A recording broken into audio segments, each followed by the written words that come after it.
Hey Rebel Rouser, I'm Alan Voivod and this is Star Wars 7x7, your daily dose of Star Wars joy.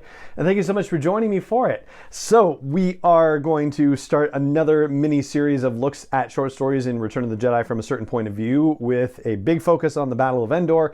In this particular stretch, we're talking about the extra 5% today, and it's one of those where, like, when you read the title and you see that it's about X-Wing pilots, you can kind of see where this is going. The fact that they can coax an extra 5% of performance out of an X-Wing, it might mean the difference between life and death. And that is exactly what we have in this story with a character named Carrie Neth as our protagonist. And it turns out that this is a character who appears in Return of the Jedi, one of the pilots sitting in the background of the briefing with Mon Mothma and Admiral Akbar and General Madine. And then later on, we see this character in the celebration at the end of Return of the Jedi. For the Battle of Endor, she is an X-Wing pilot, Yellow 9 by designation.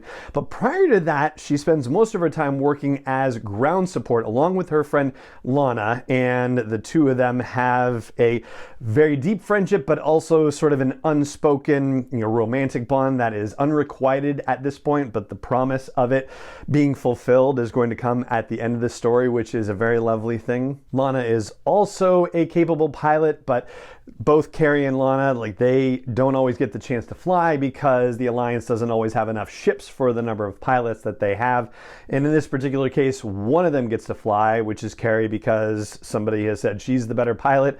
Lana says that she wants to make sure that Carrie's ship is in absolute top condition prior to her going out in the Battle of Endor, and so she's working on the engines and making sure that the thrusters have a 5% boost. Basically, that's what she's able to get out of them, and it makes the difference between life and death when the Death Star explodes and Carrie has to floor it in her X-Wing to get away from the Death Star, and she's able to ride out the shockwave and survive. It's a pretty straightforward story. It's well told, and you get little bits of the comm chatter that we heard in Return of the Jedi worked into the story as well. You also get a little chime in from General Calrissian, and his charm is as apparent as usual. There are also a couple of references to other storytelling too. There's a mention of the mid-rim offensive, which is something that came up in detail in Alexander Freed's Battlefront Twilight Company novel. And there's also a reference to Carrie and Lana sending transports away at the Battle of Hoth. So that's neat to have these extra little details worked in. Overall, I like the story a lot. It's a very straightforward story comparatively, but it has, good fun, good action, and a great little emotional line running through it too. So yeah, that's what I got to tell you about the last 5%, and that is going to do it for this podcast. It just remains for me to say thank you so much for joining me for it as possible, and if you would like to consider supporting me in producing this podcast on a daily basis, as I have for almost 9.5 years now, then I hope you'll consider going to patreon.com/SW7x7.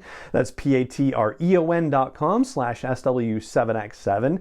And thanks for considering it. Thank you so much for joining me for this episode as always. And may the Force be with you wherever in the world you may be.